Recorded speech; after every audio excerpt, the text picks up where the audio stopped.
दोस्तों नमस्ते। मैं BL Prajapati, motivational speaker Ratlam.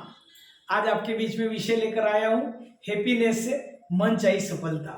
जी हाँ, यदि अगर आप प्रसन्न रहेंगे, खुश रहेंगे तो आपको मन चाही सफलता मिल जाएगी। आइए किसे मिलेगी इसके लिए अपन चर्चा करते हैं। तो पहला पॉइंट जो आया है सामने वो है कि अपने जीवन का आप लक्ष्य निर्धारित करें। मतलब अपने जो जीवन है, अपने को किस क्षेत्र में जाना है।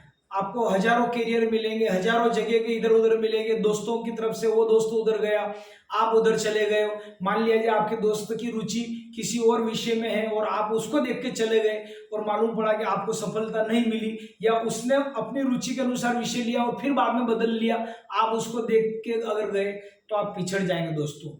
तो अपने जीवन का लक्ष्य निर्धारित करें कि मुझे ये कार्य करना है। किसी के कहा से या देखा देखी अपने को कॉपी पेस्ट नहीं करना है। अपना लक्ष्य निर्धारित करे और उस लक्ष्य के पीछे पूरी तरह से ताकत झोंके, जो भी करे कमाल का करे। प्रातः जल्दी उठ के अपने रोज फोकस को देखे, कितना परसेंट आपने अचीव कर लिया है, क्या क्या उसके लिए आप और एफर्ट्स लगा सकते हैं। जो भी हो वो पूरी ताकत के साथ प्लानिंग बना के उस कार्य को बेहतरीन कोचिंग वगैरह के माध्यम से अपन कैसे कर सकते हैं, या पेपर वगैरह पढ़ के या और गाइडलाइन वगैरह जो भी अपने को जिधर से मिल जाए उसमें बेस्ट से बेस्ट लोगों को संपर्क करके अपने को लक्ष्य निर्धारित करके उसमें सफलता होना है। और जब अपना लक्ष्य निर्धारित हो जाए, अपने को सफलता मिल रही नहीं मिल रही, उसके अंदर एनालिसिस करें, ऑब्जर्व करें उसको। क्या आप सही दिशा की तरफ जा रहे हैं, नहीं जा रहे हैं। यदि आप एनालिसिस करें उसके अंदर कमी रहती है तो क्या कमी रह गई, उसके ऊपर विचार करके उसको थोड़ा सा सुधारने का कोशिश करें, तो आपको मन चाही सफलता अवश्य मिलेगी।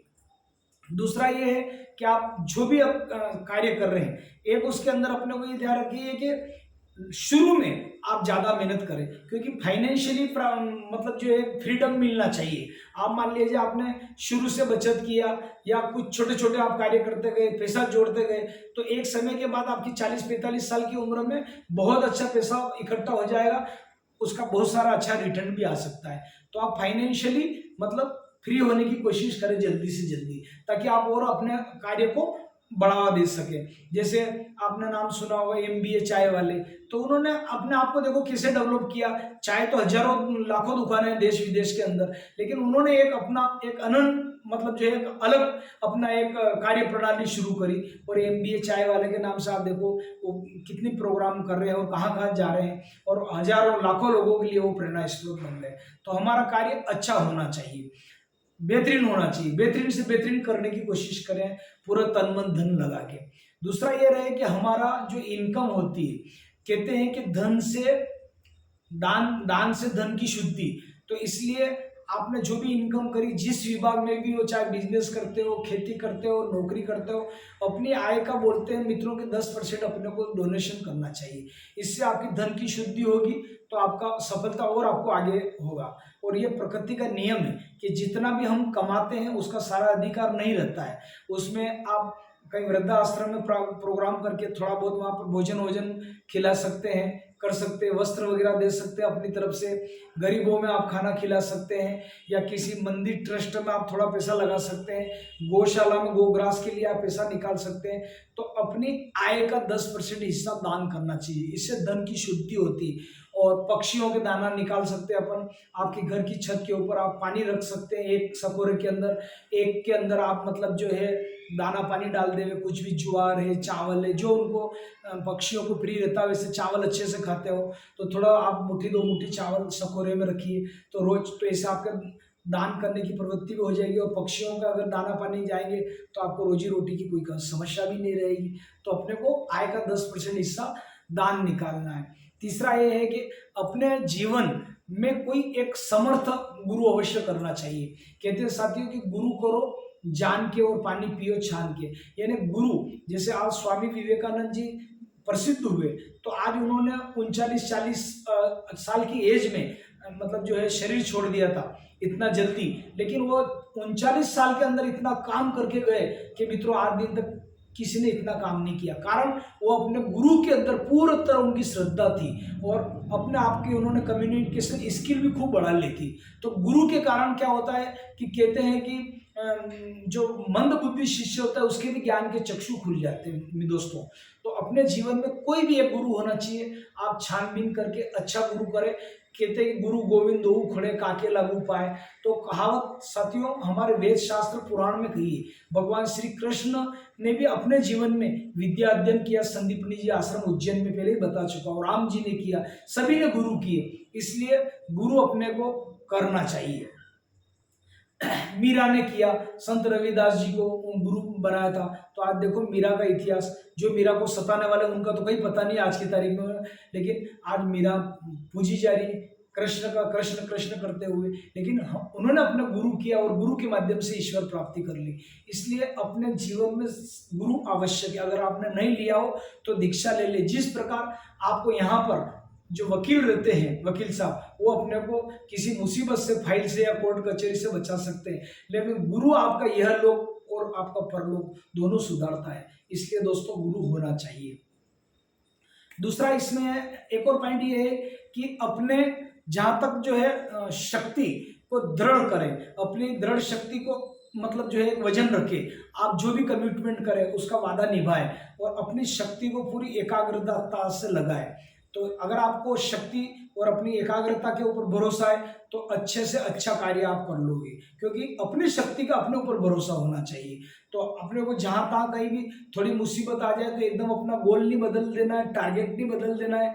अपनी इच्छा शक्ति जो है, अपनी दृढ़ शक्ति, मनोबल के ऊपर बड़े से बड़े कार्य करते हैं। आज आप देखिए कि आपने वो उदाहरण देखा होगा कि एक भाई ने अभी पहाड़ का जो है पूरा हटा दिया था। उसने बोला कि इसको हटा के रहूंगा। उनकी शायद पत्नी पानी लेने गई थी और कहीं पहाड़ से टकरा गई थी, तो उस भले आदमी ने वो अकेले ने प्रयास किया, लगा रहा 10-15 साल करके, तो माझी करके उसका नाम है, और उन्होंने पूरा पहाड़ को तोड़ डाला और रास्ता चीर के मतलब जो है अलग कर दिया और रास्ता बना दिया। तो ऐसे अपनी इच्छा शक्ति होना चाहिए कि जो हमने टारगेट ले लिया वो हम करके दिखा दें। और एक बात और है कि रोज मनोरंजन सुबह सुबह अपना करें, थोड़ा स्पिरिचुअलिटी के माध्यम से, ध्यान के माध्यम से आप रोज उठ जाए और 5-10 मिनट ध्यान में देवे, और ध्यान के बाद आपका जो भी म्यूजिक वगैरह है आपका वो बजाओ, और बजाने के बाद यदि आपको गाना प्रिय हो तो आप 5-7 मिनट कोई फुल सॉन्ग सुने, अच्छा नृत्य करें। और उसके अलावा यदि आपको भजन कीर्तन में कोई है रुचि है तो आप भजन कीर्तन सुने, और यदि आपको सत्संग वगैरह में रुचि है तो सत्संग सुने। यानी कुल मिला के अपने को डेली 10 मिनट 15 मिनट ये आध्यात्मिक क्षेत्र में देना है, सांग में देना है। तो आप देखोगे कि आपके अंदर जो है एक वाइब्रेशन, अच्छे वाइब्रेशन बनेंगे, नेगेटिव वाइब्रेशन आपके इस म्यूजिक से भाग जाएंगे। तो आजकल क्या हो रहा है कि बड़े बड़े महानगरों में हम देखते रहे कि बड़ा सेंटर खुलते जा रहे हैं, बड़ा, आई थिंक हाँ, बड़ा सेंटर ही बोलते हैं उसको, जहाँ पर कांच की वस्तुएं रखी जाती है, गुब्बारे की रखी जाती है, और लोग उसमें फीस जमा करते हैं जो भी उनकी 25,000 50,000, और उसके बाद एक हॉल के अंदर उनको एंट्री दे दी जाती है, और लाठी आठी से कांच की वस्तुएं फोड़ना, टेलीविजन फोड़ना, या जो भी ऐसी रद्दी चीजें उनके ऊपर अपना एक भड़ास निकालना। तो ये आपको बड़ा सेंटर जाने की जरूरत नहीं पड़ेगी, क्योंकि मैं पहले बोल चुका हूँ कि पुराने समय में तो राजा महाराजाओं के कोप भवन रहते थे। अगर गुस्सा बहुत ज्यादा हो जाता था तो 2-2 3-3 दिन तक उनके जो कक्ष रहते थे, जो कोप भवन, क्रोध भवन, उसके अंदर वो आराम करके जब नॉर्मल हो जाते थे तब निकलते थे। अब आजकल ये बड़ा सेंटर आ गए, डिप्रेशन में लोग जा रहे तो क्या करे, तो कुछ नहीं तो जो भी चीजें होंगे, गुब्बारे वगैरह फोड़ेंगे, कांच की चीजें फोड़ेंगे, जो टेलीविजन वगैरह ओल्ड है उनको लाठी से कूटेंगे, कुछ भी इस टाइप से करेंगे, बड़ा सपने निकालेंगे और वो फीस जमा करते हैं। तो उसके बजाय आपको जरूरत नहीं पड़ेगी, आप आध्यात्मिक क्षेत्र में थोड़ा समय दीजिए, मैं आपके गारंटी ले रहा हूँ। दूसरा ये है कि एक और पॉइंट है इसके अंदर कि अपने शब्दों का चयन सही करें, अपनी लैंग्वेज हल्की नहीं बोले, तू तड़ाका की भाषा न बोले, सम्मानजनक शब्दों का प्रयोग करें। आइए, आपके जैसे मान लीजिए कोई घर पे आया तो आप दोनों हाथ से वेलकम करिए, आइए, पधारिए, बैठिए, आपको मेरे घर आने में कोई तकलीफ तो नहीं हुई, आप चाय लेंगे कि कॉफी लेंगे, प्रेम से पूछिए, ये है वो है, और आप 2 शब्द मीठी मीठी बात करिए। अपने शब्दों का चयन जितना सही होगा, जितना मधुर होगा, जितना नम्र होगा आपकी वाणी में, उतना ही आप आगे बढ़ेंगे। जीवन में आप ध्यान रखना हमेशा कि जो कठोर व्यक्ति, जैसे शरीर के अंदर आप देखो, मुंह के अंदर कि हमारे जीवन जो है ये नरम होती है, कोमल रहती है, इसलिए ये मृत्यु दम तक रहती है। और दांत हमारे कठोर रहते हैं, तो ये आते ही बाद में और चले ही पहले जाते हैं। इसलिए अपने को कठोरता से नहीं बोलना, नम्र बोलना, कोमल बोलना और शब्दों का चयन अपने को सही करना, तो आप निश्चित रूप से आपका करियर बन के रहेगा दोस्तों। और आप आगे बढ़े जीवन में, खूब पैसा कमा है, लेकिन पैसा आपके सर चढ़ के नहीं बोलना चाहिए। जिस दिन आपका पैसा सर चढ़ के बोल गया, उस दिन आप मान के चलना रावण, कौरव, कंस का जो हिरण्यकश्यप वगैरह सबका नाश हुआ था, ऐसा आप गिर जाएंगे पतन से। क्योंकि मेहनत करने में हजारों वर्ष दोस्तों लग जाते हैं इंसान को ऊपर उठने में। कहते हैं कि 2-2, 3-3 पीढ़ी होती है तब जाके आदमी अरबपति खरबपति बनता है, लेकिन नीचे गिरने में चाहे वो दूसरी पीढ़ी हो, तीसरी पीढ़ी हो, चाहे 5 मिनट नहीं लगे।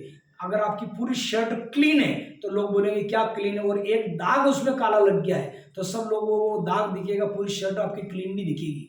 इसलिए व्यवहार में सही रहे, बातों में सही रहे और सोच समझ के शब्दों का प्रयोग करें, तो आप निश्चित रूप से आप आगे बढ़ेंगे और आपकी प्रोग्रेस होगी। एक बार होते है कि बांटने की प्रवृत्ति आप रखिए। आपके अंदर ज्ञान है, मान लीजिए कोई मेरे अंदर ज्ञान की बात आपने सुनी, तो वो आपके अंदर एक आपकी थी और एक बात मेरी होगी, तो आपके अंदर 2 बातें हो गई ज्ञान की। इसी प्रकार मेरे अंदर कोई एक बात है ज्ञान की और एक आपने की थी तो 2 की थी, तो ज्ञान को बांटिए। और जो मुसीबत में आपके दोस्त साथी, उनको आप मुसीबत से निकालिए, मदद करिए। जहां भी अपनी मदद की जरूरत पड़े, चाहे आपको ब्लड देना हो, चाहे किसी फाइनेंशियली प्रॉब्लम हो, आप पैसा नहीं दे सकते हैं तो उसको हिम्मत दीजिए। यदि वो स्वास्थ्य से गिरा हुआ है तो हिम्मत दीजिए और अपने ज्ञान को बांटिए और कदम से कदम मिलाकर उसको सफल करने में पूरा जी जान लगाइए। तो कहते हैं ना कि जोत से जोत जगाते चलो, प्रेम की गंगा बहाते चलो, कहते हैं ना। तो इसलिए बोलते हैं कि दिए से दिए जलाते चलो, मिल के चलो, और भाई मिल के चलो, सब मिल के। तो अपने दोस्त और मिल के चाहिए, अपना ज्ञान और बांटिए, दूसरे की मदद करिए। यही जीवन है। हंसते खेलते इस जिंदगी में प्रोग्रेस करना है और हंसते खेलते विदा जाना इस जीवन से। मैंने आपको बोला जाना एक दिन सबको है, सबका कंफर्म टिकट है, नो वेटिंग नो आरएसी, जाना सबको। इसलिए मिलजुल के लिए अच्छा रहे और खूब पैसा कमावे। विशेष करते मेरा यंग स्टार से मेरा निवेदन है कि खूब पैसा कमावे, अपना दिमाग पूरी तरह से लगाए, और जो आपके माता पिता ने नहीं किया वो अपने कार्य को 5 गुना 10 गुना उनको आगे जाना, अपनी ग्रोथ खूब करे, आलस्य न करे, समय से उठे, टाइम से उठे और आलस्य बिल्कुल नहीं करे, और आज का कार्य आज ही निपटाए। तो आप हर क्षेत्र में देखिए आपके क्रांति आ जाएगी और सफलता के झंडे आप चारों दिशा में कर देंगे। और जो लोग आपकी बुराई करते थे वही आपके बोलते हैं फलाना का लड़का देखिए आज वहां उस जगह उस पोस्ट पे वो इतना बिजनेस कर दिया, इतना कारोबार कर दिया, तो आपके उदाहरण दिया जाएगा। तो साथियों, अपना नाम आपको करना है, शांति के साथ आगे बढ़ना है, एकाग्रता से बढ़ना है और पूरा जी जान मन लगा के अपने को कार्य करना है, तो सफलता चारों दिशा में आपका शोर मचाएगी। आज के लिए इतना ही। मैं पुनः आपके साथ मिलूंगा नए वीडियो के साथ। मैं BL प्रजापति मोटिवेशनल स्पीकर।